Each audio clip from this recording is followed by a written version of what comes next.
Hello, a very good evening. Welcome to Manungutna. Manungutna da mayam punong putram nukchage. Manipur ki koi ki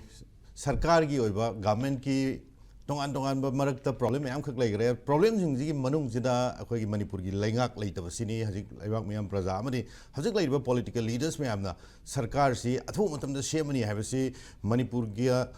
koi ki president rule February tarik 13 dagi hek lak pusita gi hauna masi another 10 days 15 days ki manung da sarkar semani habasi hajik chahi mapung phag daure adon laiba February ki tarik 13 se masdei da chahi mapung phag dabani anirak masi extend tawraba matungda aduna hojik Manipur gi oiriba fibam sida center na Manipur gi laingak anauba popular government sema ngamgadauri bra natragana hojik laiba president rule oiriba fibam sina laiba khoi gi kanglup ani gi marakta santi laktaba masigi achaw maram sina security region da Manipur da makha tana PR extend tawdauri bra haiba wafum sini aduna Manipur gi laiba laingak loising gi hanagi pham bairamba amade ki Manipur da chief minister oigani haiba adumba lamjel tanabada yawba mioi mayam khakki oiba mifam ama famkhre haibi wafam suleri aduna manung da kari wafam lei haibagi wafam dri laibak mayam prajara hajipau khangan bagi wafam leite aduga ngarang nahan Delhi da famkiba mifam Amit Shah na chair lawa security review meeting ama Manipur gi chief secretary DGP na chingba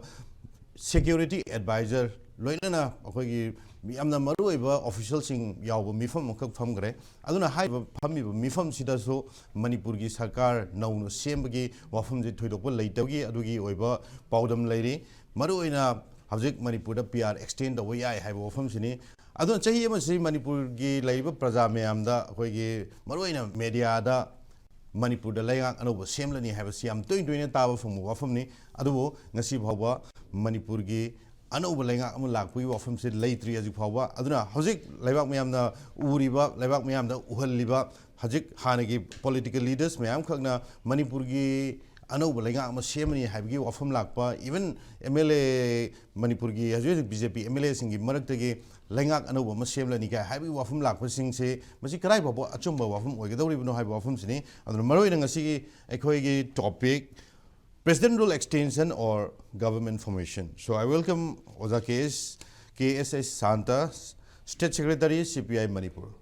Oza Santa, very good evening. Welcome to Manu Ghana. Loina Oza Jitendra Ningomani, President CCSK.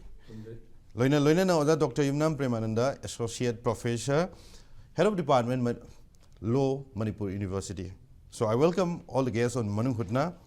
PR extension or government formation. Masi political party ki jumio emo obire oza ketrumem santa da hane to lakche. Aduna oza santa ikoni yengba yabasi sarkar semani habasi chahi ama si sarkar sembagi wafam da chahi ama fark dawre. Aduna hojik Manipur gi laiba ground gi hojik laiba sigi scenario ji yeng matam da center na Manipur da laingak sem ga dawre ba haiba wafam jine natragana hojik Manipur gi hojik political sigi unstability am khak lai bje PR jin kan thoga thambra habi wafum bau lai riune hajik se aduna political responsibility me am khak PR jin ngak thokra madung da laihori ba hanagi MLA sing ji kan thoga thami habi wafum bau lai aduna hajik Manipur da laingak ama lakpa natragana president rule extension ta boim tang ji kari mot pi akhoi gi ngasi gi government formation or PR extension hariba akhoi topic impact na silibasi yamna phajaba topic amani aduga Manipur popular mantri amati mandol ama lainingba aduga lainingba haibasi kuire hek PR hek thamuk padagi numita sukning da tang sukning manunda kaira kana thagre thari mi singdu BJP lusing bamatana thabnate BJP gi wangang loi amana moina ware tar thabnate aduga matam no BJP gi moi gi legislative party gi meeting में तौरगा CC सेमनी हाइबनते अदुगा Bharat सरकार की mute अमन हाइबनते अदुना मसी अकोई मसीदे सुम हाइना जे तोंगागी भाबदा सुमांगनबा तोंगादने कोई नै जे ngasi नै जे update ngasi topic government information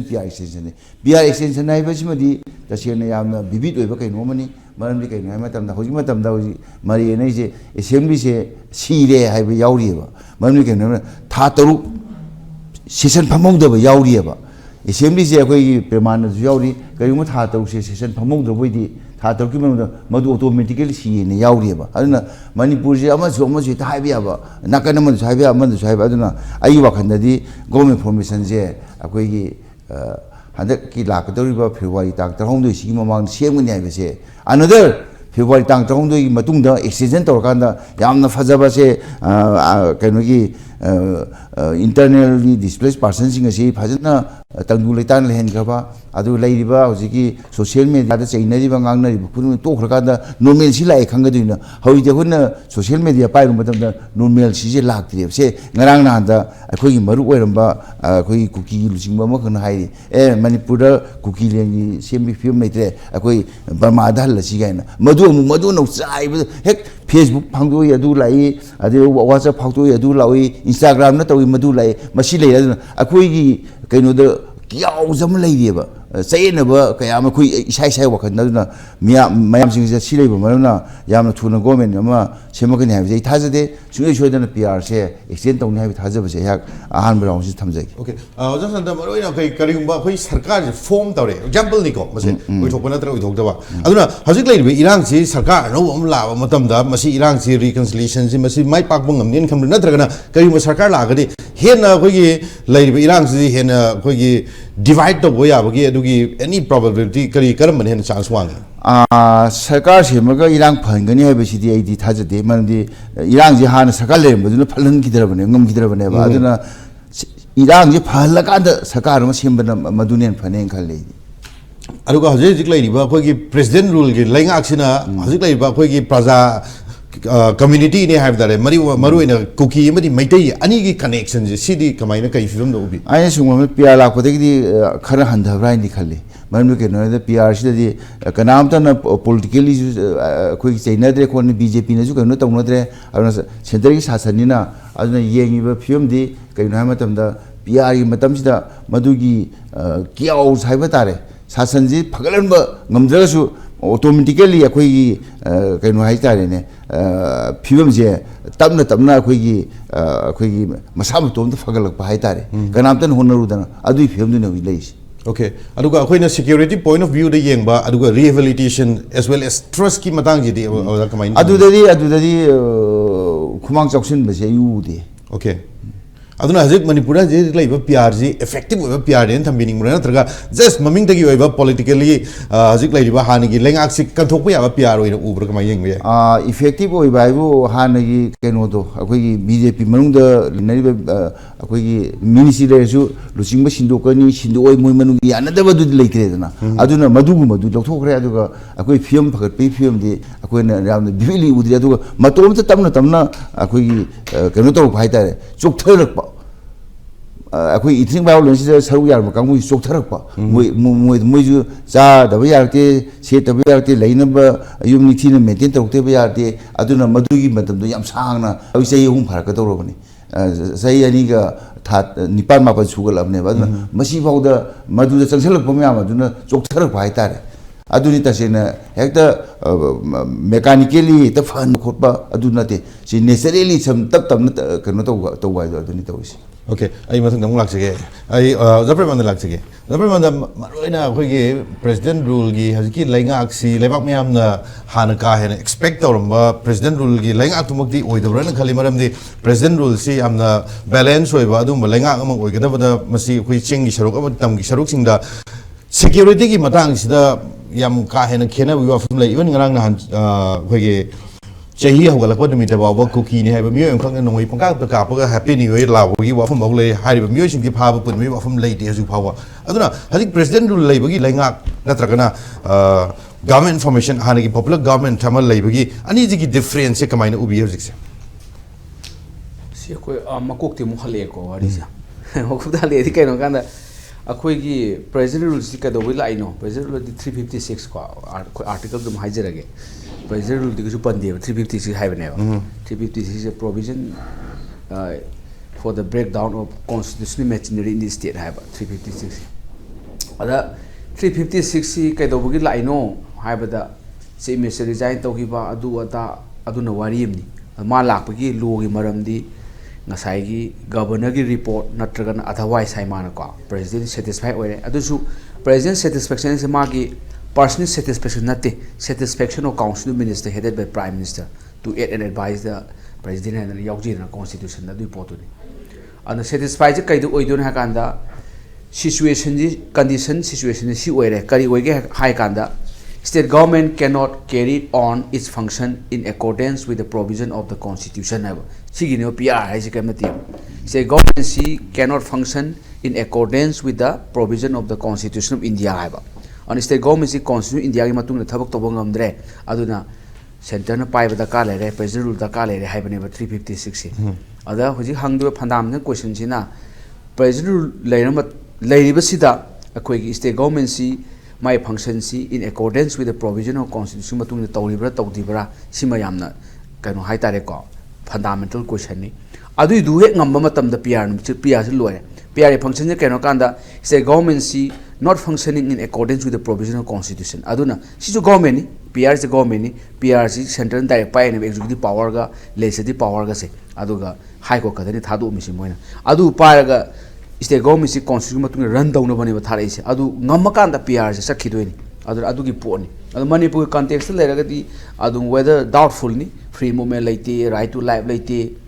natra adagi freedom of speech expression laite sing na tamga law na govern dor ba tawdabra the rule of law lairibra bam ta de adu 30 fast lai kanu near lai no we kapna na tawrin singilam da natra tekno pan ga hai kaum na ka keno ga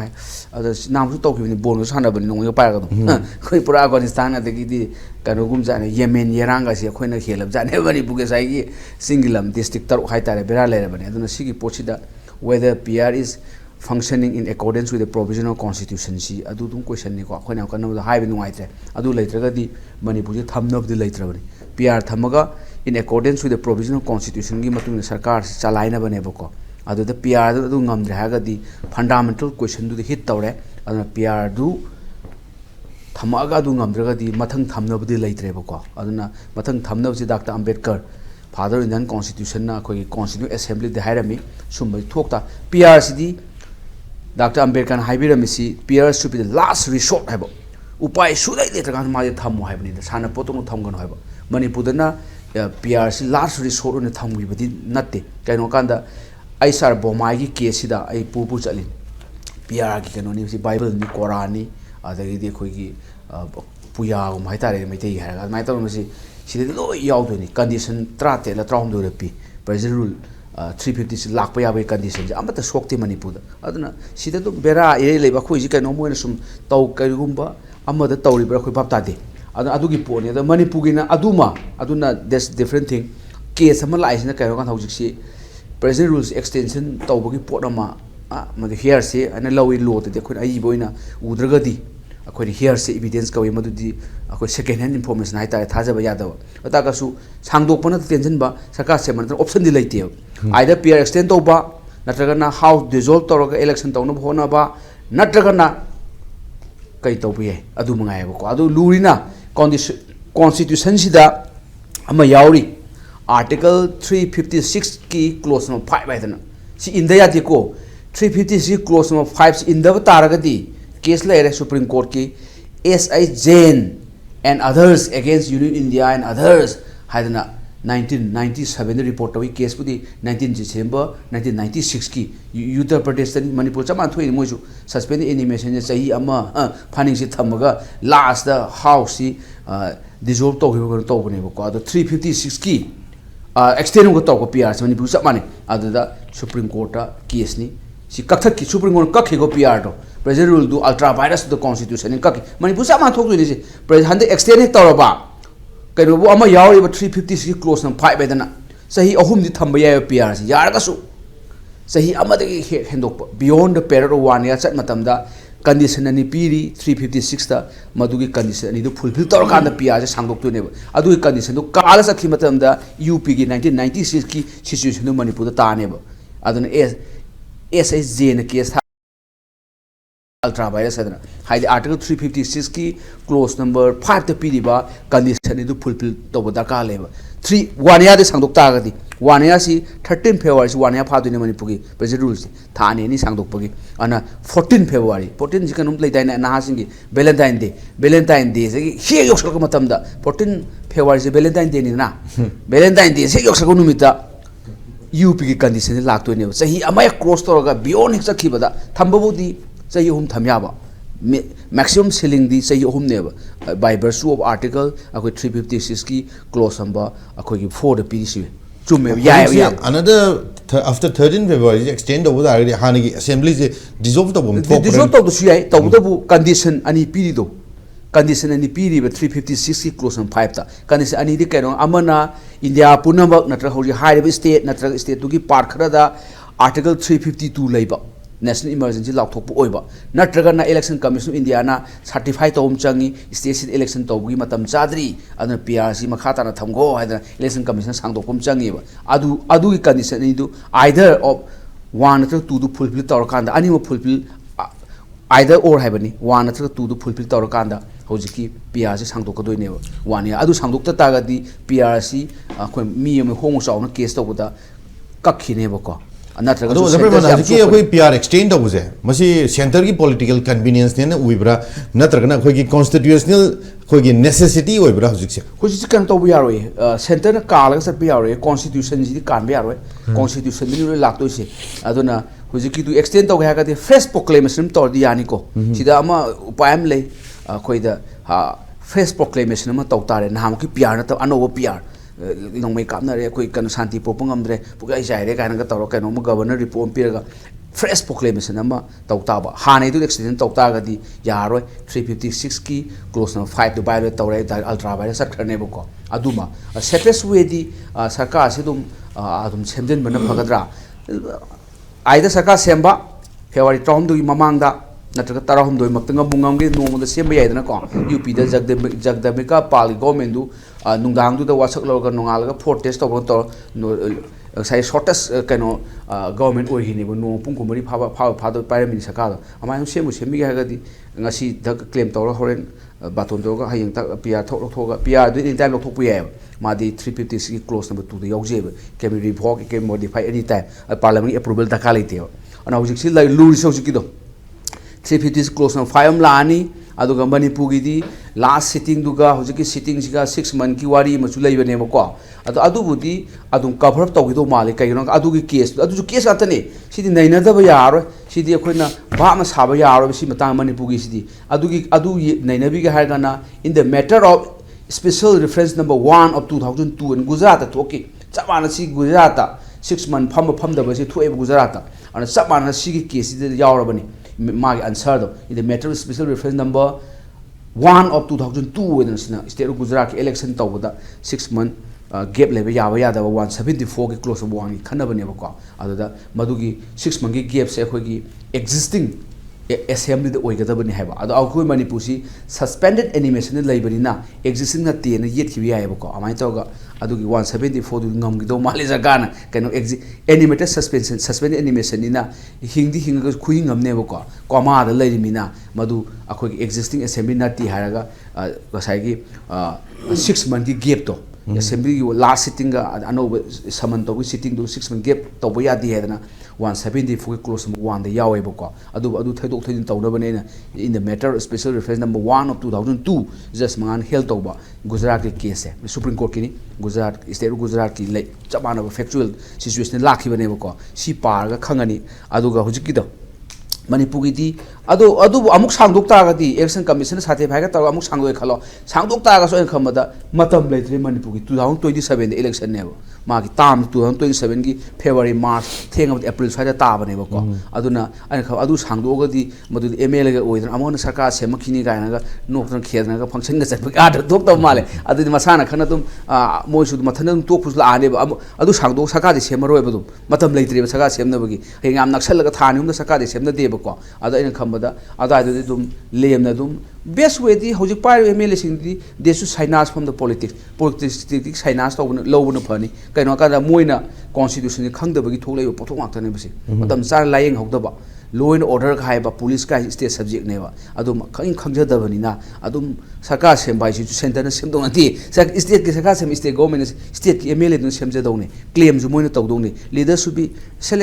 elect among themselves मोइना खंगदोनी leader न claim तौदोनी under article 163 Indian constitution दा अदो governor बुदी chief minister दुदी governor न 164 की मखादा Chief Minister Hakani, other ministers are also appointed by the governor in the advice of the Chief Minister. And look at the constitution da. The constitution do kang din English the even is yam kana lubu din nati pa panada jala English ka chu kumai ta khuk bab ta di. And adom da oina salaga di lu khang da bi dosane. Yam ikai ningai ni handa kisi de koi di lu je sum pajaruba lu sum nei najaruba adagi di lu gi satra mon student lu moina yam nungai ti handa ki khoi tawri birang se. My best solution da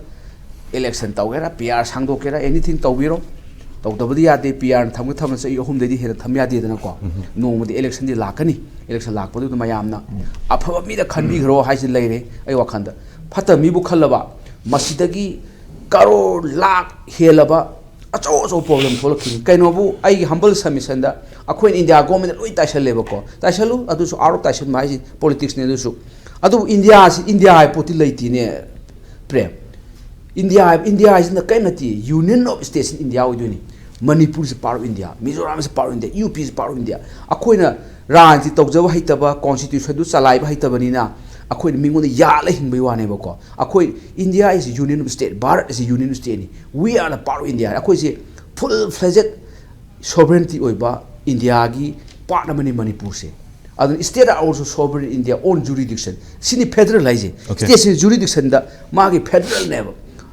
Supreme never. Adugi Supreme gi area to salai jaba ngamjadabagi dosa ne base. Akoina sawi ade base. Akoina thagatsaba mi singuna akoiba lotion bibi wari ne bako. Adai ke chwai ngai ti my humble appeal da impact bu yengbi bako sinau sing mayam puna mungna apaba music dan khanbi garo akogi bai ge bidata kaina koina ga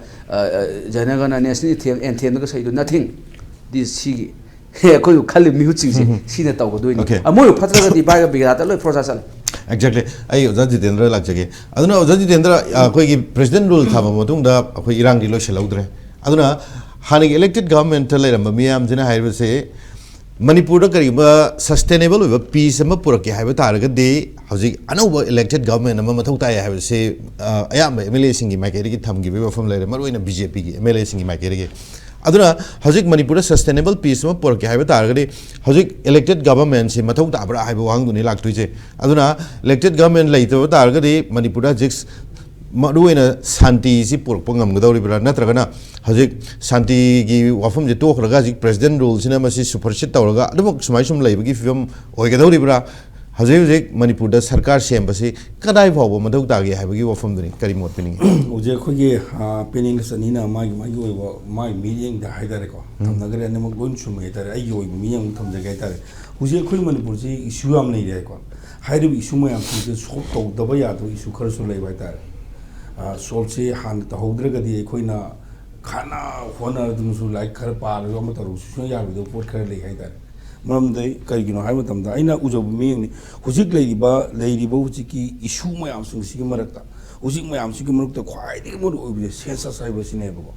I know Marie Malak Dunico, Marie for government information, the woman Marie Lactuni. Kainada, since I see government of Indiana Yabamagi Nom State talk the way at the Fordham and Hydarico. Since I see Huzia Quimundo, since I don't know Yam Kana, since I see Masi Kamdona Masi, I couldn't. Akhoi mioi kangbu kharana haidarika Manipur gi tungi future gi yangkanda tungi future of the Manipur gi yangkanda census yara kang yaba mkhadi in government of India kidang haijarika nonjaraga nadraga aikoina appeal tawrakanda madu kidang thaidok thajin taw yabigi possibility leibra habigi lamgi sanction jari haidare masi sanction ba matamda aikoina asi bawda any kind of demand talakon tamda haraw government of India na upirakte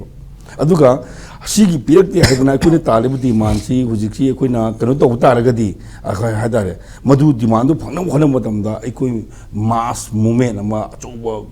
kano ama darkar tari ko aikoi census thaidong na ba khonam matamda aduga census thaidong na khonam matamda aikoina mass movement dorka maduna ka yam uthokode ge haibu wang um leiri ba adubu yamna easiest oibo way amada lambi thire ko matamda census sujoi chodana ek tog taragadi koida phibom je yam thina solakane haibigi halaman singna aduga academician kan mayam hariguna masi census kamdong thingade haibigi wafum omun nei na ko matamda haidare ko wafum omun nei na ko matamda census bu thaidok thajin taw ya bagi amadu oibo pambai am kaktina kaino haibam tamda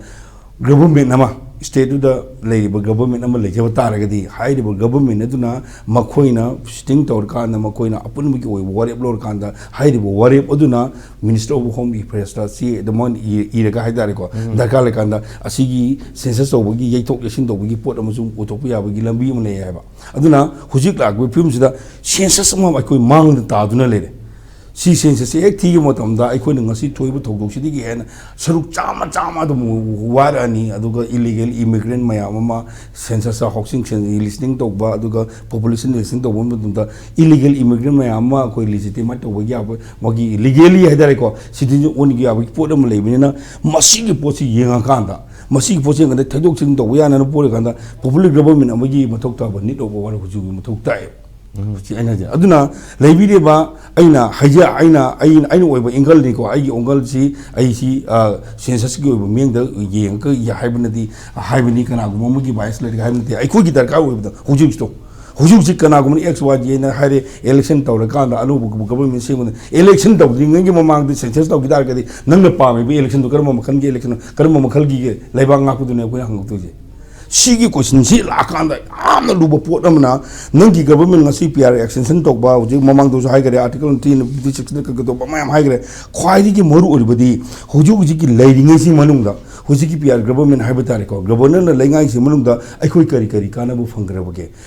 ꯃꯈꯣꯏꯅ ꯑꯩꯈꯣꯏ progress ꯂꯩꯔꯕꯒꯦ ꯍꯥꯏꯕꯒꯤ ꯌꯦꯡꯉꯛꯄ ꯃꯇꯝꯗꯗꯤ ꯄ꯭ꯔꯣꯒ꯭ꯔꯦꯁꯁꯤ ꯏꯔꯩ ꯂꯩꯇꯕ ꯃꯥꯜꯂꯦ ꯑꯁꯤ ꯃꯃꯥꯡꯗ ꯑꯩꯈꯣꯏ ꯇꯥꯃꯣꯅ ꯍꯥꯏꯕꯤꯈꯤꯕꯗꯣ ꯍꯧꯖꯤꯛ ꯂꯥꯛꯏꯕꯁꯤꯗꯤ ꯑꯩꯈꯣꯏ ꯃꯁꯥ ꯃꯊꯟꯇ ꯇꯞꯅ ꯂꯥꯛꯆꯔ ꯏꯪꯊꯖꯔꯛꯄꯅꯦ ꯄꯣꯠꯁꯤꯅ ꯂꯥꯛꯏꯁꯤꯅꯦꯕ ꯑꯗꯨꯅ ꯍꯧꯖꯤꯛ ꯂꯩꯕꯗ ꯁꯤꯁꯤꯡꯅ ꯀꯔꯤ ꯎꯄꯥꯏ ꯂꯩꯗꯅ ꯀꯔꯤ ꯇꯧꯗꯅ ꯒꯕꯔꯟꯃꯦꯟ ꯂꯩꯔꯤꯕ ꯉꯁꯥꯏꯒꯤ ꯃꯃꯥꯡꯗ ꯂꯣꯏ ꯍꯥꯏꯔꯦ ꯌꯥꯝ ꯀꯟꯅ ꯍꯥꯏꯅꯤꯡꯗꯦ ꯍꯥꯏꯇꯥꯔꯦ ꯒꯕꯔꯟꯃꯦꯟꯒꯤ ꯂꯩꯔꯤꯕ ꯑꯩꯈꯣꯏꯒꯤ ꯍꯧꯖꯤꯛꯀꯤ ꯍꯥꯏꯇꯥꯔꯦ ꯃꯦꯖꯣꯔꯤꯇꯤ ꯂꯩꯅ ꯃꯦꯖꯣꯔꯤꯇꯤ ꯍꯥꯏꯕ ꯇꯥꯔꯦꯀꯣ ꯃꯈꯣꯏꯒꯤ ꯍꯧꯖꯤꯛ BJP ꯒꯕꯔꯟꯃꯦꯟ ꯍꯥꯏꯇꯥꯔꯦ BJPꯒꯤ ꯂꯩꯕꯤꯔꯤꯕ MLA ꯃꯌꯥꯝꯁꯤꯡ ꯃꯁꯤꯡ ꯁꯨꯅ ꯍꯥꯏꯕ ꯇꯥꯔꯦꯀꯣ ꯃꯁꯤꯡ ꯁꯨꯅ ꯒꯕꯔꯟꯃꯦꯟ ꯁꯦꯝꯕ ꯉꯝꯗ꯭ꯔꯤꯁꯤ ꯀꯩꯅꯣ ꯋꯥꯏ ꯁꯤꯒꯤ ꯀꯣꯏꯁꯟꯁꯦ ꯌꯥꯝ ꯂꯨꯕ ꯄꯣꯠ ꯑꯃ ꯂꯩ ꯃꯈꯜ ꯑꯅꯤ ꯊꯣꯛꯅ ꯌꯦꯡꯕ ꯌꯥꯏ ꯍꯧꯖꯤꯛ PR ꯒꯕꯔꯟꯃꯦꯟꯁꯤꯒꯤ ꯃꯅꯨꯡꯁꯤꯗ ꯏꯟꯗꯤꯌꯥ ꯒꯕꯔꯟꯃꯦꯟꯅ ꯀꯔꯤ ꯃꯈꯣꯏ ꯁꯥꯞ ꯇꯧꯔꯤꯕꯒꯦ ꯃꯈꯣꯏꯅ ꯄꯥꯝꯃꯤꯕ ꯄ꯭ꯂꯥꯟ ꯑꯃ ꯁꯥꯞ ꯅꯥꯀꯜ ꯑꯃꯗ ꯃꯈꯣꯏꯅ ꯄꯥꯝꯃꯤꯕ ꯄꯣꯠ ꯑꯃ ꯃꯥꯏ ꯄꯥꯛꯇ꯭ꯔꯤ ꯍꯥꯏꯗꯅ ꯒꯕꯔꯟꯃꯦꯟꯁꯦ ꯑꯗꯨꯝ ꯁꯥꯡꯊꯗꯅ ꯑꯩꯈꯣꯏ ꯀꯩꯅꯣ ꯇꯧꯗꯅ ꯂꯩꯍꯜꯂꯤꯕ꯭ꯔꯥ ꯁꯦꯝꯗꯅ ꯂꯩꯍꯜꯂꯤꯕ꯭ꯔꯥ ꯑꯣ ꯅꯠꯇ꯭ꯔꯒ ꯑꯇꯣꯞꯄ ꯃꯥꯏꯀꯩ ꯑꯃꯗ ꯅꯈꯣꯏ ꯂꯩꯔꯤꯕ BJPꯒꯤ MLA ꯃꯌꯥꯝꯁꯤꯡꯁꯦ ꯅꯈꯣꯏꯁꯦ ꯑꯃꯒ ꯄꯨꯛꯆꯦꯜ ꯇꯤꯟꯅꯗꯦ ꯅꯈꯣꯏ ꯑꯃꯒ ꯋꯥꯈꯜ ꯃꯥꯟꯅꯗꯦ ꯅꯈꯣꯏ ꯈꯨꯗꯤꯡꯃꯛꯁꯦ ꯅꯤꯡꯊꯧ ꯂꯣꯏ ꯎꯅꯤꯡꯉꯦ ꯍꯥꯏꯕꯒꯤ ꯄꯔꯥ ꯑꯃ ꯇꯝꯕꯤꯔꯤꯕ꯭ꯔꯥ ꯍꯥꯏꯕꯒꯤ ꯋꯥꯍꯪꯁꯨ ꯑꯩꯈꯣꯏꯅ ꯎꯏꯌꯦꯕ ꯑꯗꯨꯕꯨ ꯃꯈꯣꯏꯅ ꯅꯥꯀꯜ ꯑꯅꯤꯁꯤꯒꯤ ꯍꯧꯖꯤꯛ ꯂꯩꯔꯤꯕ ꯂꯝꯕꯤ ꯑꯅꯤꯁꯤꯒꯤ ꯒꯕꯔꯟꯃꯦꯟ ꯏꯟꯗꯤꯌꯥꯅ ꯑꯩꯈꯣꯏꯅ ꯎꯕ ꯁꯨꯡꯎꯗꯕ ꯑꯟꯁꯤꯟ ꯄꯣꯠ ꯈꯔ ꯇꯧꯔꯤ ꯍꯥꯏꯕꯁꯤꯃꯗꯤ ꯑꯩꯈꯣꯏ ꯃꯌꯥꯝꯅ ꯂꯣꯏꯅ ꯈꯪꯃꯤꯟꯅꯕ ꯃꯊꯧ ꯇꯥꯏꯕ ꯒꯕꯔꯟꯃꯦꯟ ꯄꯥꯏꯔꯤꯉꯩꯒꯤ ꯃꯣꯏꯅ ꯄꯥꯏꯔꯤ ꯈꯨꯠꯄꯥꯏ ꯆꯦꯜꯂꯤꯁꯤ ꯃꯅꯨꯡꯗ ꯃꯈꯣꯏꯅ ꯇꯧꯅꯤꯡꯕ ꯈꯔ ꯇꯧꯔꯦ ꯍꯧꯖꯤꯛ ꯑꯦꯅꯤ ꯀꯩꯅꯣꯒꯤ ꯗꯤꯄꯥꯔꯠꯃꯦꯟ ꯈꯨꯗꯤꯡꯃꯛꯀꯤ ꯂꯤꯗꯔ ꯃꯌꯥꯝꯁꯤꯡ ꯀꯅꯥ ꯑꯣꯏꯔꯤꯒꯦ ꯑꯩꯈꯣꯏ ꯂꯝꯗꯝꯁꯤꯒꯤ ꯃꯤ ꯑꯃꯇ ꯑꯣꯏ ꯉꯝꯗꯦ ꯊꯥꯏꯅ 1949ꯗ ꯍꯥꯏꯇꯥꯔꯦ ꯑꯩꯈꯣꯏꯅ ꯏꯟꯗꯤꯌꯥꯗ ꯄꯨꯟꯁꯤꯟꯈ꯭ꯔ ꯃꯇꯨꯡꯗ ꯏꯟꯗꯤꯌꯥꯒꯤ ꯂꯩꯖꯔꯝꯕ MLA ꯃꯌꯥꯝꯁꯤꯡ ꯑꯦꯕꯣꯂꯤꯁ ꯇꯧꯔꯀꯥꯟꯗ ꯑꯅꯧꯕ ꯏꯟꯗꯤꯌꯥꯗ ꯄꯨꯜꯂꯀꯥꯟꯗ ꯏꯟꯗꯤꯌꯥ ꯑꯩꯈꯣꯏꯅ ꯍꯥꯟꯅ ꯂꯩꯖꯔꯝꯕ ꯃꯌꯥꯝꯁꯤꯡꯒꯤ ꯂꯣꯏꯅ ꯂꯧꯊꯣꯛꯈ꯭ꯔꯒ ꯑꯅꯧꯕ ꯁꯤꯟꯖꯜꯂꯒ ꯃꯣꯏꯒꯤ ꯈꯨꯄꯥꯛꯁꯤꯗ ꯍꯥꯏꯗꯤ ꯀꯣꯂꯣꯅꯤ ꯑꯃ ꯍꯥꯏꯇꯥꯔꯦꯀꯣ ꯃꯈꯣꯏꯅ ꯁꯨꯝꯅꯝ ꯁꯥꯁꯟ ꯇꯧꯕ ꯌꯥꯅꯅꯕꯒꯤ ꯄꯣꯠ ꯑꯃꯗꯣ ꯍꯧꯖꯤꯛ ꯆꯪꯁꯤꯜꯂꯛꯄ ꯍꯥꯏꯇꯥꯔꯦ ꯁꯤꯒꯤ ꯌꯥꯝꯅ ꯍꯧꯖꯤꯛꯀꯤ ꯃꯇꯦꯛꯇꯨꯗ ꯑꯩ ꯄꯣꯏꯟ ꯑꯃꯇ ꯂꯥꯛꯆꯧꯒꯦ ꯃꯔꯨꯑꯣꯏꯅ ꯃꯄꯥꯟꯂꯣꯝꯗꯒꯤ ꯂꯥꯛꯑꯒ ꯍꯧꯖꯤꯛ ꯐꯝ ꯑꯆꯧ ꯄꯥꯏꯕ ꯃꯔꯨꯑꯣꯏꯅ ꯑꯩꯈꯣꯏꯅ ꯍꯥꯏꯔꯤꯁꯦ ꯍꯧꯖꯤꯛꯁꯦ ꯕ꯭ꯌꯨꯔꯣꯀ꯭ꯔꯦꯁꯤꯒꯤ ꯃꯇꯥꯡꯁꯤꯅꯤꯀꯣ ꯍꯣꯏ ꯑꯗꯨꯅ ꯍꯧꯖꯤꯛ ꯑꯩꯈꯣꯏꯒꯤ ꯄꯣꯂꯤꯇꯤꯀꯦꯜ ꯔꯤꯀꯟꯁꯤꯂꯤꯌꯦꯁꯟ ꯑꯃꯈꯛ ꯂꯥꯛꯄ ꯃꯇꯝꯗ ꯑꯩꯈꯣꯏꯒꯤ ꯃꯊꯧ ꯇꯥꯔꯤꯁꯦ ꯑꯩꯈꯣꯏ ꯏꯂꯦꯛꯇꯦꯠ ꯃꯦꯝꯕꯔꯁꯤꯡꯁꯤꯅꯤ ꯃꯊꯧ ꯇꯥꯔꯤꯁꯦ ꯑꯗꯨꯅ ꯍꯧꯖꯤꯛ ꯑꯦꯊꯅꯤꯛ ꯔꯤꯀꯟꯁꯤꯂꯤꯌꯦꯁꯟ ꯇꯧꯅꯕꯒꯤꯗꯃꯛꯇ ꯍꯧꯖꯤꯛ ꯕ꯭ꯌꯨꯔꯣꯀ꯭ꯔꯦꯠꯁ ꯀꯥꯡꯕꯨ ꯃꯌꯥꯝꯁꯦ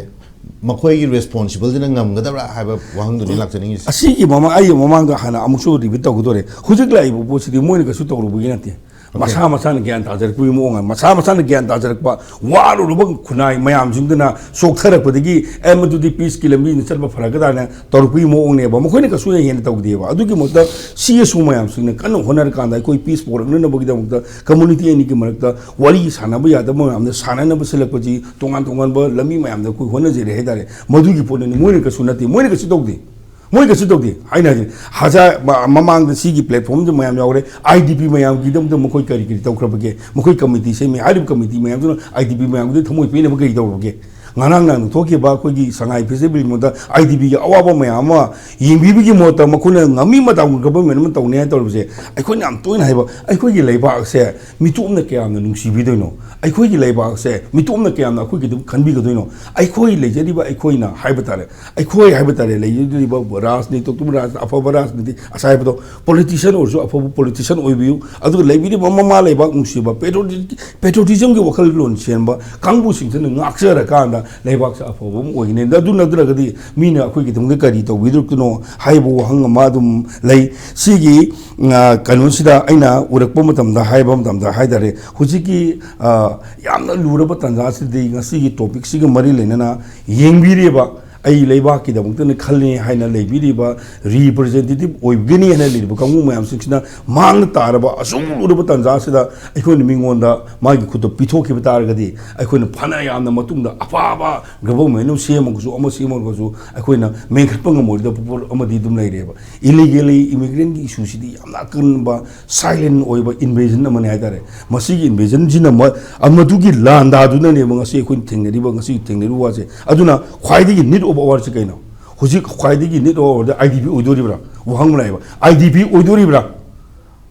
o natre harga aikoi gi mang ta duna ba ngarang thoi ba tang kutha ma to thoi ba manipur government gi ge thoi ba census to gani hai ba gi issue ji da focus to dure hai ba wahang du di aikoi si issue ngak ngai de bni na kalamna ko detector kan da aikoi na tungi hoi malak sida ano ba government am siam kan da apa ba elected member politician ma am siam kan da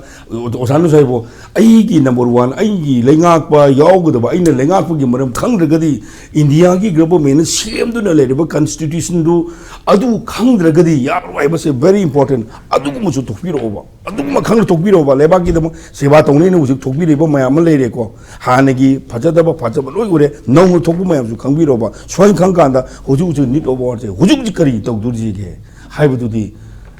adudi ngakhoi gi political gi mileage longna na ba tu mo chaw gi longna na bagi to bi ko no huju ji oi nit over da aikoi na mang sanction da ja da ba aikoi mang thong ji na thil le re bo se masi hana aikoi control tong na ba mo judi gi koi save tong na ba na ba ji mo thok tai bo sai matam okay sarkar sem badi mathau ta en thambire adu hojik lai ba sarkar sem da yaw da ba kuki leader sing di manipur gi laingak sem da yaw roi natra moi yaning de habi wafum lai re adu hojik lai wafum de political stability ne hen maru oi pra natragana hojik lai ba lan che hana loisan ba mathau ta pra kayumba political stability laitringai da lengak senjal pata gadi he ne irang je mo expand to ya bagi adu gi phibam CSO gi leader mo in kamai ning bi si gi men je ngarang nan da khoi gi khoi na diam tuina haira ba kuki a ko ko no haidare khoi illegally immigrants arms militants am tuina hai wa he ma hai ko masi wa je haibi go no na khoi ko no ne gi nan biswajit singh ko ba mana supreme court gi order mo tho ma ga ma personal haidare ko government of india di thol punate